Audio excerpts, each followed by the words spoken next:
दियारे इश्क में अपना मुकाम पैदा कर, नया जमाना नए सुबह शाम पैदा कर।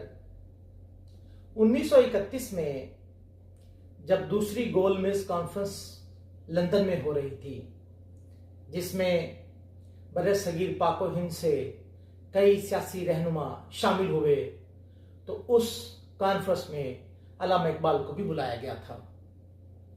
अल्लामा इकबाल जब लंदन में मुकीम थे तो उनके बेटे जावेद इकबाल ने अपने वालिद गिरामी को एक खत लिखा, जिसमें उन्होंने कहा कि जब आप लंदन से वापस आए तो मेरे लिए ग्रामोफोन लेते आए। अल्लामा इकबाल जो तर्क मवालात या अदम तामुन की जो तहरीकें थी उनसे बखूबी आगाह थे। उनको अंदाज़ा था कि अंग्रेज़ किस तरह साजिश करके इस इलाके में अपनी चीज़ें बेचता है और कैसे लोगों की ज़हन साजी करके अपनी अपनी प्रोडक्ट उनके घरों तक पहुंचाता है। तो यूँ हम कह सकते हैं कि अल्लामा इकबाल सारफियत के कल्चर से पूरी तरह शनासा थे।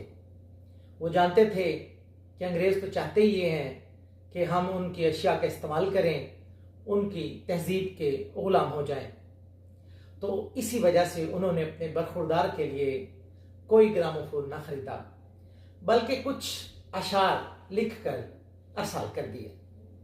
उनमें से एक शेर जो मैंने आपके सामने पढ़ा वो ये भी था, देखिएगा दोबारा अशार। दियारे इश्क में अपना मुकाम पैदा कर, नया जमाना नए सुबह शाम पैदा कर। खुदा अगर दिले फितरते शनास दे तुझको, सकूते लालो गुल से कलाम पैदा कर। मेरा तरीक अमीरी नहीं फ़कीरी है, खुदी नबे गरीबी में नाम पैदा कर। नाजरीन, ये वही जावेद इकबाल हैं जो बाद में पाकिस्तान में चीफ जस्टिस के ओहदे तक पहुँचे और 2015 में इनका इंतकाल हो गया। अपना ख्याल रखें। ऐसी मालूमाती वीडियोज़ में इंशाल्लाह हम मुलाकात करते रहेंगे। अल्लाह हाफिज़।